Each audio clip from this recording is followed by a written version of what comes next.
Hi guys, Kay here with the Ccrn question for today.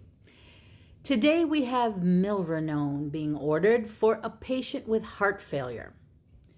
So the best clinical measure to determine effectiveness of this intervention is, well, let's just do a little brief review here before we get to the answers. We know that milrinone, also known as Primacor, right?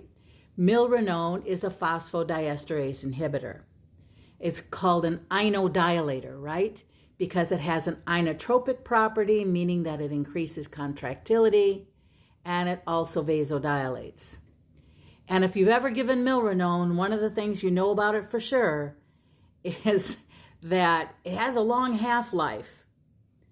And so it's not one of those titratable medications that you and I love, where we can go up on this and down on this and play with this, because we're going to get the sweet spot, where the person's putting out just enough urine and they're looking better and their pressures are better and we like our numbers.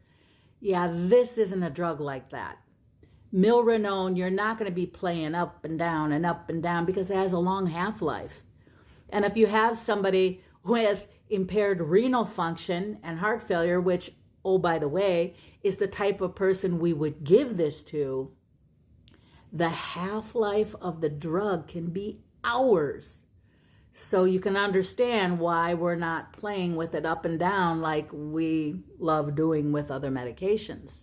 So it has a long half-life.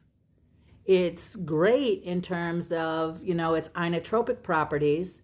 It can be used in conjunction with dobutamine, or it can be in substitution of dobutamine for inotropy or contractility.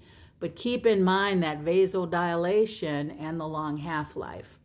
All right, so anyway, that's the spiel on milrinone. So what this question is asking is the best clinical measure to determine the effectiveness of this intervention, starting milrinone. Take a moment and look at these answers.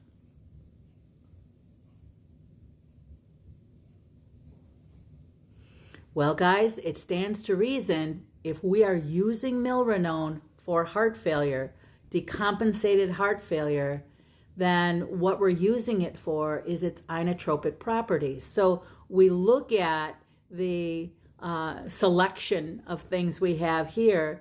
Do we use milrinone to manipulate systemic vascular resistance? No, that's not really what we're using it for. Although, will it manipulate systemic vascular resistance? Yeah, you bet, because it's a vasodilator. But that is not what we use to determine effectiveness of milrinone. Do we look at right atrial pressure?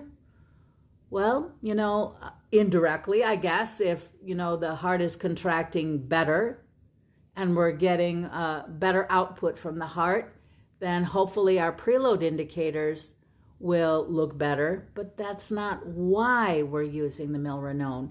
Neither is heart rate. In fact, one of the problems associated with milrinone is milrinone can sometimes cause tachycardias, including some ugly looking ones, like VTAC, for example.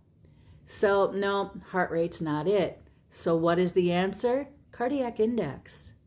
Cardiac index is the answer. That is an outcome measure that we're going to be looking at with milrinone, because it tells us about how effective milrinone is at increasing contractility and improving tissue perfusion, because that's what it's all about with cardiac index, right? Tissue perfusion.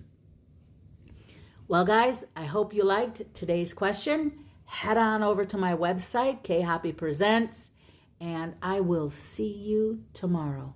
Bye-bye.